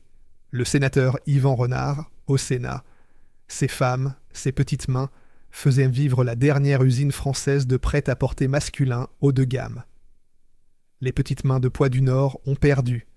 Celles de Bonny-sur-Meuse, chez Hermès, ont tenu. C'est cette méthode, brillante commercialement, dévastatrice humainement, que la famille Hermès voyait arriver. Et c'est contre elle que 52 héritiers ont juré de résister. Mais il y a un échec, un seul, et cet échec conditionne tout ce qui va suivre. En 1999, Arnault accumule secrètement 34,4% de Gucci. Domenico De Sole, le PDG de Gucci, émet 37 millions d'actions nouvelles pour François Pinault, le chevalier blanc, diluant la participation d'Arnault à 20%. Arnault engrange environ 700 millions de dollars de plus-value quand il revend ses titres en 2001. Mais il perd Gucci. Et la blessure ne cicatrise pas. 9 ans plus tard, quand Jean-Louis Dumas meurt et qu'Hermès se retrouve sans son gardien, Arnault voit ce qu'il a toujours vu. L'occasion. Le Graal du luxe français, la seule marque qui prouve qu'on peut être indépendant et hyper rentable, l'anomalie qui contredit tout son modèle industriel, est soudain vulnérable. Ses proches décrivent un homme extrêmement secret, timide, introverti, sobre dans ses apparitions presque minimalistes, mais au regard au laser. Le samedi matin, il inspecte personnellement les boutiques parisiennes, puis envoie des salves de textos au directeur, détaillant chaque imperfection avec une précision obsessionnelle. 1,85 m, blazer Dior marine, col roulé noir, mocassin Berluti. La presse l'appelle « Le loup en cachemire, l'ange exterminateur », titre du livre d'Héry Routier paru en 2003. Son cercle rapproché, Pierre Godet, vice-président de LVMH, Juriste, architecte des holdings en cascade, l'éminence grise qui ne donne jamais d'entretien. Il meurt en janvier 2018. Nicolas Bazire, énarque, ancien directeur de cabinet de Balladur, directeur général du groupe Arnaud depuis 1999, l'homme de l'ombre politique. Antonio Belloni, directeur général délégué de 2001 à 2024, l'exécutant opérationnel. Et Bernard Squarcini, ancien patron du renseignement intérieur français, consultant de LFIM-H, dont le rôle exact dans l'affaire Hermès reste l'une des zones grises de cette histoire. C'est ce cercle qui a conçu le projet Mercure, et le projet Mercure est peut-être l'opération financière la plus sophistiquée jamais montée contre une entreprise familiale française. Chapitre 10. Le projet Mercure. La mécanique est la suivante, et il faut la comprendre, parce que c'est dans les détails de cette mécanique que réside la différence entre une prise de participation normale et ce que l'autorité des marchés financiers qualifiera de contournement de l'ensemble des règles destinées à garantir la transparence indispensable au bon fonctionnement du marché. Dès 2001 ou 2002, LFMH acquiert discrètement 4,9% d'Hermès, juste sous le seuil de 5% qui déclenche une obligation de déclaration publique, via des filiales offshore au Luxembourg et à Hong Kong, baptisées Harmonie et Sofidiv. Prix moyen, environ 80,50 € l'action. Personne ne le sait, personne ne le voit. Puis, à partir de 2008, l'opération change de nature. LVMH signe avec 3 banques, Société Générale, Crédit Agricole, CIB et NextGen Capital, filiale irlandaise de Natixis, des contrats de produits du financier dérivés appelés Equity Linked Swaps. Le principe, LVMH verse à la banque un flux périodique. En échange, la banque, lui, reverse la performance totale de l'action Hermès, plus-value et dividendes. Pour se couvrir, la banque achète réellement les actions Hermès sur le marché ou hors marché. Mais le contrat est prévu pour un dénouement en numéraire, en espèces, pas en titres. Ce qui signifie qu'à l'échéance, seul un différentiel de valeur est versé. Aucun titre ne change de main. Aucune déclaration de franchissement de seuil n'est requise. Le tour est joué. Les premiers contrats sont signés les 23 juin et 8 octobre 2008, nom de code Gold 1 et Gold 2. Gold importe sur 1 290 000 actions pour un montant notionnel de 127 500 000 €. Gold 2 sur 200 000 actions, 19 600 000 €. À la fin de 2008, les Equity Linked Swaps portent sur 13 millions et 1 246 actions, soit 12,37% du capital d'Hermès, couvert par des garanties à première demande totalisant 1 480 millions d'euros. L'architecture est en étoile. Les 3 banques agissent séparément, aucune ne franchit individuellement le seuil de 5% qui déclencherait une alerte. Et pendant ce temps, LVMH prend soin de rester invisible. Les 8, 9 et 11 décembre 2008, elle cède 84 284 actions qu'elle détenait en dur depuis 2002. Selon l'AMF, sans ces cessions, LVMH aurait franchi le seuil des 5% au 31 décembre, déclenchant l'obligation de déclaration qui aurait révélé toute l'opération. Les cessions ne sont pas une coïncidence. Elles sont la preuve que LVMH savait exactement où se trouvait la ligne et prenait soin de ne pas la franchir. Et les actions de couverture, les titres réels que les banques achètent Fundament pour se protéger, ne viennent pas seulement du marché. Une partie provient de blocs hors marché, cédés par une société nommée Dilico, représentée par un certain Alexandre Montavon, qui travaille aussi, selon les enquêtes journalistiques, pour LVMH. Ces blocs proviennent des comptes de Monsieur F, identifié par la presse comme Nicolas Puech, frère cadet de Bertrand Puech, le patriarche familial. Nicolas Puech, célibataire, sans enfant, reclus dans le hameau de Ferret dans le Valais suisse, détient alors environ 5,76% d'Hermès, le plus gros actionnaire individuel de la famille. Selon un rapport de l'AMF cité par Nicole Vulser dans Le Monde, Puech est responsable d'environ 68% du volume de couverture des swaps, soit quelques 8 800 000 actions Hermès. Ces titres ont transité via des comptes de Rocher Pictet et Sarrazin, en Suisse, gérés par son conseiller Éric Frémont, fondateur de Samper Gestion, un homme déjà sanctionné par l'AMF en 2009 dans l'affaire Afflelou. C'est ici que l'opération Mercure passe du registre de l'ingénierie financière à celui du roman d'espionnage. Bernard Squarcini, l'ancien patron du renseignement intérieur français, consultant de LFMH, aurait identifié les maillons faibles de la famille, les héritiers en besoin de liquidité ou écartés du management. L'AMF elle-même ne fait pas ce lien dans sa décision.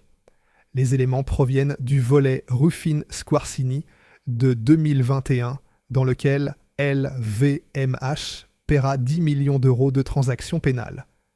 Mais la question reste, Nicolas Puech a-t-il sciemment vendu à LVMH? Ou Frémont a-t-il agi sans son accord, comme Puech le prétendra 15 ans plus tard, dans un procès de 14 milliards? La vérité est peut-être quelque part entre les deux, et elle est peut-être morte avec Frémont, qui s'est suicidé en juillet 2024 à 67 ans. Le maillon faible que la note Rothschild de décembre 2006 identifiait, il suffit que la famille se délite, existait. Il avait un nom, et les actions avaient changé de main. Le 21 juin 2010, une première conversation interne chez LVMH évoque la conversion des swaps, le passage du dénouement en espèces au dénouement physique, c'est-à-dire la livraison effective des actions. L'AMF retiendra cette date comme le moment où LVMH aurait dû informer le marché de ses intentions. L'obligation d'information existe dès qu'un actionnaire prépare un franchissement de seuil significatif. LVMH prépare ce franchissement depuis des mois. Elle ne dit rien. Le silence est la stratégie. Le silence est l'arme. 4 mois passent. 4 mois pendant lesquels le marché achète et vend des actions. Hermès, sans savoir qu'un bloc de 14% est en train de se cristalliser dans l'ombre. 4 mois pendant lesquels les analystes publient des notes sur Hermès sans mentionner LVMH, parce qu'ils ne savent pas. 4 mois pendant lesquels des investisseurs institutionnels, des fonds de pension, des épargnants individuels prennent des décisions d'investissement fondées sur une information que LVMH a rendue fausse, par omission. Le 21 octobre 2010, le conseil d'administration de LVMH est informé, apparemment pour la première fois, de l'existence des swaps. Décision dénouée physiquement. Les banques livrent les actions. LVMH franchit effectivement le seuil et détient désormais 14,22% du capital et 8,95% des droits de vote. Le samedi 23 octobre 2010, Bernard Arnault téléphone à Patrick Thomas. Chapitre 11. Le samedi matin. Patrick Thomas fait du vélo dans la campagne auvergnate quand son téléphone sonne. C'est un samedi matin d'automne, le 23 octobre 2010. Le ciel est gris au-dessus des volcans éteints. Thomas pédale. Il décroche. À l'autre bout du fil, Bernard Arnault. La voix est courtoise, mesurée, comme toujours, la voix d'un homme qui a répété sa phrase. Arnault annonce qu'il détient plus de 14% du capital d'Hermès. Il présente son entrée comme amicale, de soutien stratégique et opérationnel. Il appelle aussi Bertrand Puech, le patriarche familial, pour lui dire la même chose. Le communiqué de presse de LVMH tombe 2 heures plus tard. L'objectif de LVMH est d'être un actionnaire à long terme d'Hermès et de contribuer à la préservation du caractère familial et français de la maison. LVMH n'envisage nullement ni de présenter une offre publique d'achat, ni de prendre le contrôle d'Hermès. Amical, long terme, préservation, familial, français. Chaque mot est choisi avec la précision d'un communiqué de diplomatie militaire. Et chaque mot sera démenti par les faits. 3 jours plus tard, LVMH monte à 17,1%. Le 21 décembre à 20,21%. Fin 2011 à 22,28%. Maximum en 2013, 23,2%, 25 450 000 actions. Le lundi matin, l'action Hermès bondit de 7,55% à 189,50 €. LCMH gagne 4,81%. Le prix moyen payé par Arnaud, environ 80,50 € l'action, est dérisoire comparé aux 176 € de la veille. La plus-value latente se chiffre en milliards.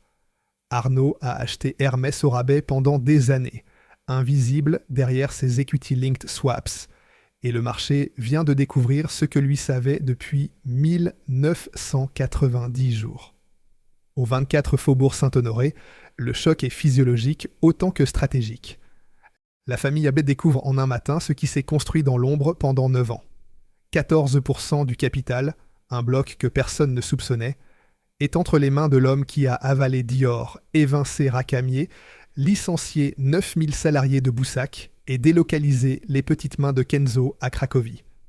Le sentiment dominant n'est pas la peur, c'est la trahison. Parce que Jean-Louis Dumas avait reçu et décliné des approches d'Arnaud depuis les années 90. L'attaque n'est pas venue de face. Elle est venue de derrière, par les produits dérivés, par les banques interposées, pendant que le patriarche mourait. Thomas redescend des collines auvergnates. Il convoque une cellule de crise. Pendant les semaines qui suivent, sous couvert de réunions de week-end au faubourg et dans les propriétés familiales, des dîners qui commencent comme des repas de famille et finissent qu'il y en a comme des conseils de guerre, se retrouvent les figures qui vont organiser la défense. Thomas lui-même, Bertrand Puech, patriarche, président du conseil de gérance d'Émile Hermès S.A.R.L., né le 18 février 1936. Il a 74 ans et il va mener le combat de sa vie. Pierre-Alexis Dumas, fils de Jean-Louis, directeur artistique. Axel Dumas, alors directeur de la maroquinerie-sellerie, 40 ans, qui n'est pas encore gérant, mais qui le deviendra parce que cette crise va faire de lui le chef de guerre de sa génération, l'homme qui, des années plus tard, qualifiera l'épreuve de « la bataille de notre génération » et dira d'Arnaud qu'il était ni désiré ni désirable. Guillaume de Seine, directeur général des filiales industrielles, celui qui connaît chaque atelier, chaque artisan, chaque maroquinerie du réseau. Henri-Louis Bauer, neveu de Bertrand, futur chef d'Émile Hermès SAS. Julie Guérand, ex-banquière chez Rothschild, la seule personne dans la pièce qui a travaillé du même côté de la table que les banquiers qui ont structuré les swaps. Elle sait comment ils pensent, elle sait comment ils calculent, et c'est pour cela qu'elle sera nommée directrice générale de H51, le signal que les 3 branches marchent ensemble. Conseil bancaire, Lazare et Rothschild. Conseil juridique, Bredin-Prat, Christian Bayon-Passe. La guerre à 2 fronts. Le front juridique, AMF, tribunaux, réformes législatives, et le front familial, convaincre 70 héritiers, répartis en 3 branches, vivant dans 5 pays, de renoncer à la liquidité de leurs actions pendant 20 ans. Le premier est une affaire d'avocat. Le second est une affaire de sang. Le front juridique progresse vite.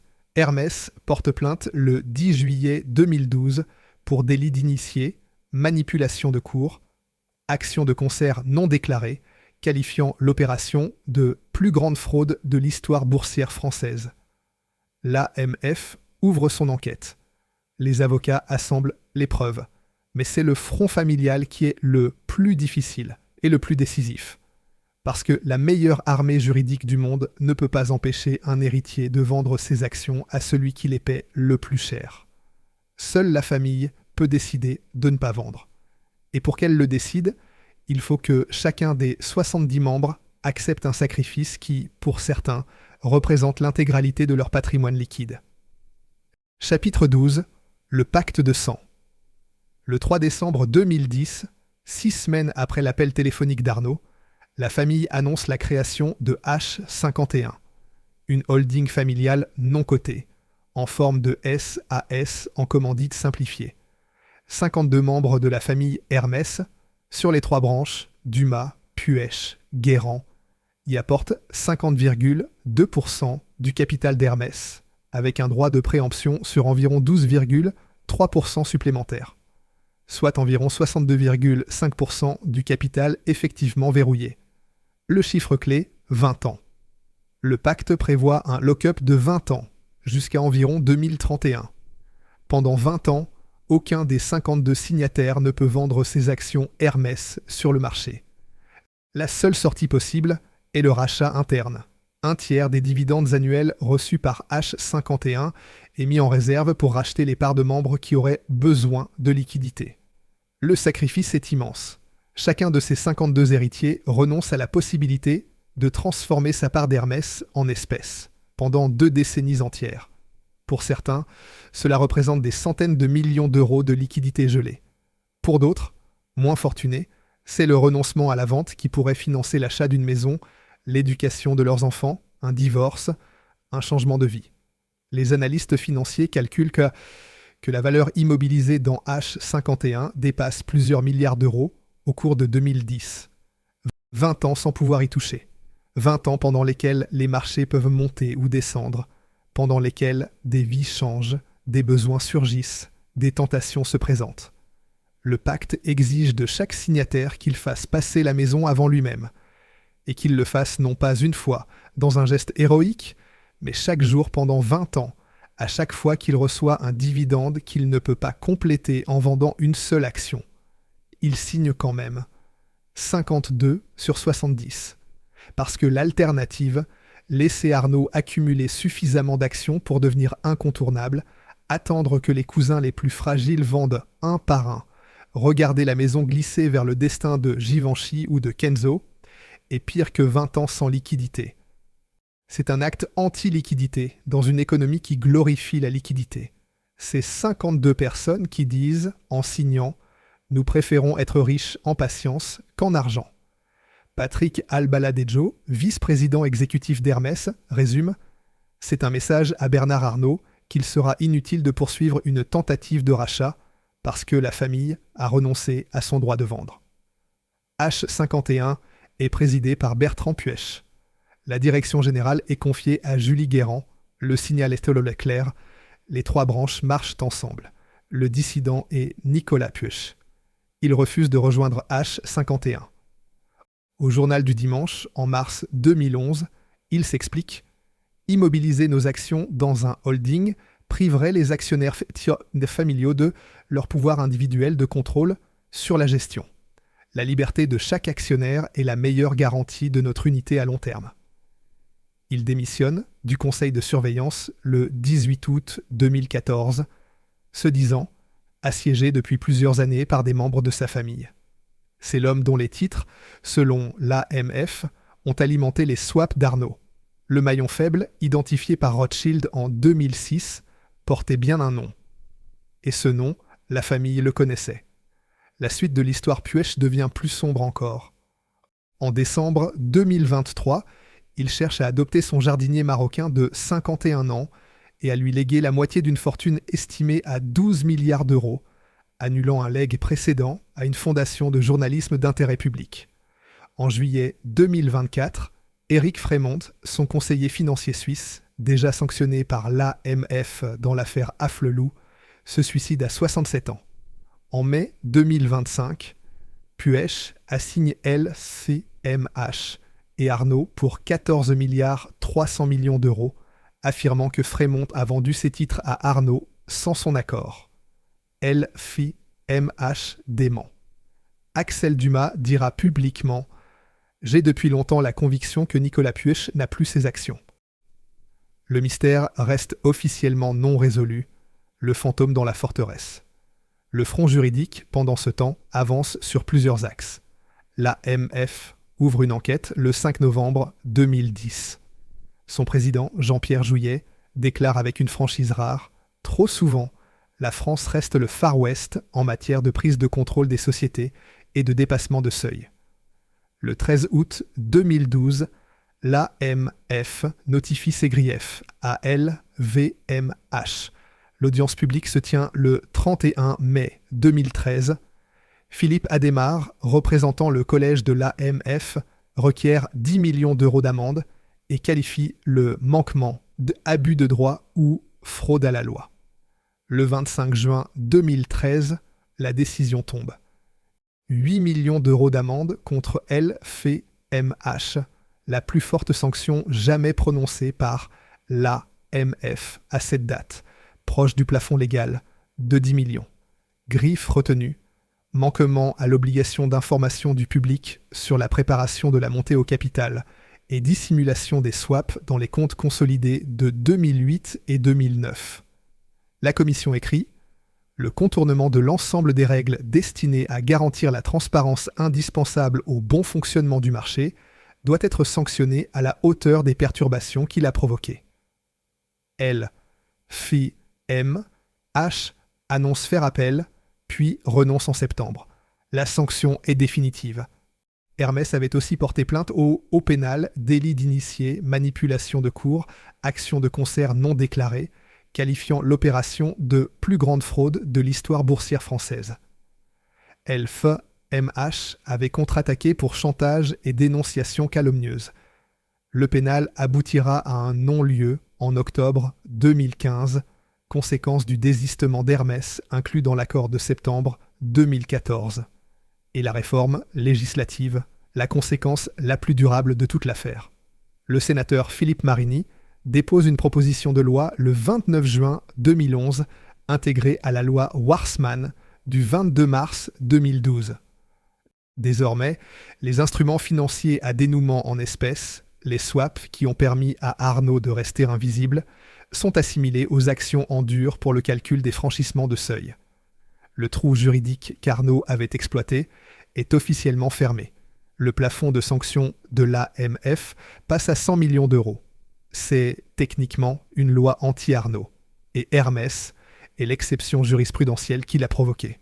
Mais c'est Patrick Thomas qui livre les phrases que l'histoire retiendra. Cet homme du vin et des spiritueux qui n'est pas de la famille, qui n'a pas le sang Hermès dans les veines, va se battre pour la maison avec une férocité verbale que personne ne lui soupçonnait. Le 7 mars 2011, conférence de presse pour les résultats 2010, devant analystes et journalistes, le bénéfice net a bondi de 46%. Thomas prend le micro et dit, avec le calme d'un homme qui sait que sa phrase sera imprimée dans tous les journaux du lendemain, « Si l'on veut séduire une belle femme, on ne commence pas par la violer par derrière. » Silence dans la salle. Puis, aujourd'hui, il n'y a aucune interaction entre LVMH et nous. Nous n'en prévoyons aucune. Et enfin, regardant les caméras, si vous êtes vraiment amical, monsieur Arnaud, vous devrez partir. Et au Figaro, quelques semaines plus tard, la phrase qui résume toute la philosophie de la défense, « Cette bataille n'est pas financière. Nous la perdrions. » C'est un combat culturel. Je ne pense pas qu'une maison comme Hermès soit capable de survivre dans un univers contrôlé par l'argent. Cette maison a prouvé à de nombreuses reprises que la poésie n'est pas incompatible avec les affaires. Bertrand Puech, dans le même journal, le 30 mai 2011, « Depuis 6 mois, nous sommes la cible d'attaques incessantes, comme nous n'en avons jamais connu en 174 ans, alors que LFMH dit que son approche est amicale. Avec des amis comme ça, on n'a pas besoin d'ennemis. » Et la défense d'Arnaud à l'Assemblée générale de LFMH en avril 2013, devant ses propres actionnaires, avec l'aplomb d'un homme qui a toujours une explication prête. « Vous savez, nous nous sommes retrouvés actionnaires de cette société, de façon inattendue. Nous n'avions pas prévu d'être actionnaires. Nous avons fait un placement financier et celui-ci s'est dénoué d'une façon que nous n'avions pas prévue. De façon inattendue. N'avions pas prévu. 9 ans de préparation, 3 banques, 13 millions d'actions en swaps, un nom de code, un document Rothschild de 2006. Et tout cela serait arrivé par accident. L'AMF, dans sa décision, démonte cette ligne en une phrase sèche comme un verdict. Le comportement de LVMH ne trouve son sens que dans la préparation d'une montée au capital d'Hermès. Chapitre 13. L'armistice et la revanche. Le 3 septembre 2014, sous la médiation de Franck Jantin, président du tribunal de commerce de Paris, un accord est signé. LCMH s'engage à distribuer l'intégralité de ses 23,2 2%, 25 450 000 actions à ses propres actionnaires. Pas une vente sur le marché qui aurait déprimé le cours et infligé une dernière blessure à Hermès. Une distribution en nature. Ratio, une action, Hermès pour 24 actions LVMH. Valorisation de la participation, environ 6 milliards 400 millions d'euros. Le groupe Arnault, la holding personnelle de Bernard Arnault, distincte de LVMH, conserve environ 8,5% d'Hermès au prorata de la distribution. Il cédera cette participation en 2017, achevant sa sortie complète. Et un engagement de non-acquisition de 5 ans est signé. La plus-value comptable pour LVMH, environ 2 milliards 800 millions d'euros. Arnault perd la guerre mais gagne financièrement. C'est peut-être la leçon la plus amère de cette histoire. Même vaincu, le prédateur empoche un profit colossal. Le prix d'achat moyen de 80,50 €, comparé au cours de distribution, représente une multiplication par 4 de la mise. L'éthique a perdu, la finance a gagné, et c'est Hermès qui paie le prix moral de la victoire. La distribution effective a lieu entre le 17 et le 20 décembre 2014. Les actions Hermès retournent au marché, dispersées entre les centaines de milliers d'actionnaires de LVMH. Le bloc monolithique de 23% se dissout en poussière boursière. La menace est levée. Axel Dumas est devenu gérant unique en février 2014. Né le 3 juillet 1970 à Neuilly-sur-Seine, 6e génération, fils de la sœur de Jean-Louis, il a étudié la philosophie à la Sorbonne, le droit, Sciences Po, puis Harvard Business School. Ancien banquier d'affaires chez Paribas, puis BNP Paribas, Pékin, Paris, New York, il est entré chez Hermès en 2003, à l'audit interne. Puis la bijouterie, la maroquinerie, la direction opérationnelle. La crise l'a fait mûrir à la vitesse d'un homme qui n'a pas le choix. Il qualifiera l'épreuve de « la bataille de notre génération » et dira d'Arnault qu'il était ni désiré ni désirable. Sous sa direction, Hermès ne ralentit pas. Elle accélère. Mais elle accélère à la façon d'Hermès. Un nouvel atelier par an, 250 artisans formés à chaque ouverture, la production augmentant de 6 à 7% annuel, pas davantage. 13 nouvelles maroquineries depuis 2010, 7300 artisans en 2024, contre 3000 au moment de l'attaque. Le modèle n'a pas changé. Il a simplement été répliqué. À Riom, à Louviers, à Tourne-Cliron, dans ces territoires de la FIPOMB, territoires de la France moyenne où le mot « emploi industriel qualifié » avait presque disparu du vocabulaire des élus locaux. Guillaume de Seine, directeur général des filiales industrielles, nous essayons d'augmenter la production à un rythme soutenu, mais nous restons sur le modèle artisanal qui est synonyme de qualité. Nous n'allons pas commencer à chercher des gains de productivité. Pas de gains de productivité, pas de cadence accélérée, pas de sous-traitance dans le Guangdong où Dana Thomas avait vu des sacs de luxe assemblés pour quelques dollars. Chaque sac Hermès est fabriqué en France, par un artisan qui signe son travail, dans un atelier où l'on ne pose pas les sacs par terre. C'est exactement ce que les petites mains de Poids du Nord auraient voulu entendre. Et c'est exactement ce qui ne leur a pas été offert quand LVMH a choisi Cracovie. En 2022, la famille a consolidé ses intérêts hors Hermès dans une structure appelée Krefeld Invest, clin d'œil au berceau allemand de Thierry Hermès, la ville de velours et de soie où un orphelin est né français en 1801. Krefeld est présidé par Mathieu Dumas et investit dans l'assurance, la santé, le capital investissement. En 2025, elle crée Brighton Holding avec un capital autorisé jusqu'à 1 milliard d'euros. La famille ne se contente plus de défendre, elle construit au-delà d'Hermès avec la même patience.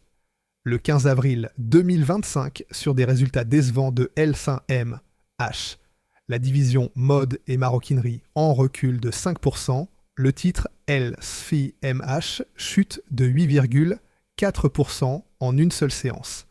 Hermès atteint 243 milliards 650 millions d'euros de capitalisation boursière. LVMH 243 milliards 440 millions. Pour la première fois de l'histoire, Hermès dépasse LVMH. La maison artisanale, un sac, un artisan du début à la fin, vaut plus en bourse que le conglomérat de 75 marques et 190 000 salariés qui avaient tenté de l'avaler. À la clôture, Hermès pèse 248 milliards 100 millions d'euros contre 244 milliards 100 millions pour LVMH. Hermès est la plus forte capitalisation du CAC 40, la troisième d'Europe. La scène est presque trop parfaite pour être vraie. L'entreprise familiale qui refuse les gains de productivité dépasse l'empire bâti sur la productivité industrielle. L'anomalie est devenue la norme. Et le prédateur qui croyait que la taille était la force découvre que la rareté est plus puissante que l'abondance. En juillet 2025, le classement Challenge des grandes fortunes françaises confirme l'inversion. La famille Hermès détrône les Arnault en tête, 163 milliards 400 millions d'euros contre 116 milliards 700 millions. Première éviction depuis 2017. Les 100 et quelques héritiers du cellier orphelin de Krefeld pèsent ensemble plus que l'homme qui avait voulu les acheter. Sur le Bloomberg Billionaires Index, la fortune cumulée des héritiers Hermès approche 186 milliards de dollars. H51 est toujours en place, jusqu'en environ 2031. Le contrôle familial consolidé atteint environ 66,7% du capital. Bertrand Puech, le patriarche qui a mené le combat de 2010, est mort le 31 janvier 2024, à 87 ans. Il a vu la victoire. Il a vu Hermès dépasser LVMH en capitalisation. Il a vu les 7300 artisans. Il n'a pas vu le procès de son frère Nicolas, les 14 milliards 300 millions d'euros contre LVMH, déposés en mai 2025, ni la question qui reste sans réponse. Où sont passées les actions de Nicolas Puech? La fable capitaliste est complète, et sa morale contredit tout ce que les manuels de gestion enseignent. Une famille a refusé de vendre au plus haut prix, et s'est enrichie davantage en refusant. Une maison a refusé l'industrialisation, et domine le secteur qu'elle refuse d'industrialiser. Un prédateur a tenté d'absorber sa proie par la finance dérivée, et sa défaite a provoqué la réécriture de la loi française qui a rendu l'opération impossible pour tous ses successeurs. La loi Warsmann du 22 mars 2012 est, techniquement, une loi anti-Arnault, et Hermès est l'exception jurisprudentielle qui a fermé le trou. Chapitre 14. Ce qui reste. Le projet Mercure, ce nom de code choisi par LVMH en clin d'œil à Hermès Mercure, dieu des marchands et des voleurs, est devenu une ironie rétroactive. C'est le dieu qui a gagné. Mais le documentaire honnête doit ses zones d'ombre à la vérité, autant que ses certitudes.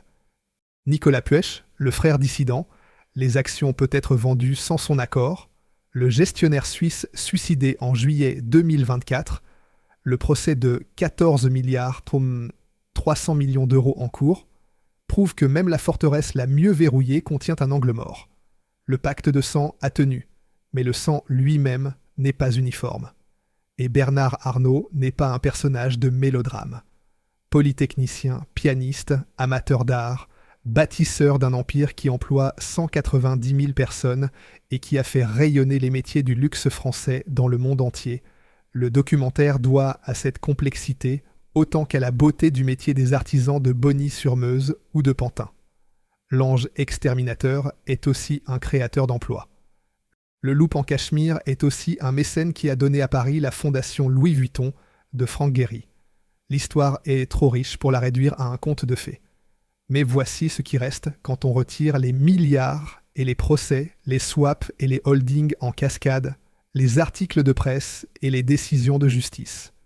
Quand on retire les chiffres et les noms de code, les avocats et les banquiers, les audiences de l'AMF et les assemblées générales houleuses. Il reste un atelier dans les Ardennes où un homme nommé Didier coupe du cuir chaque matin avec des outils qui n'ont pas changé depuis le 19e siècle.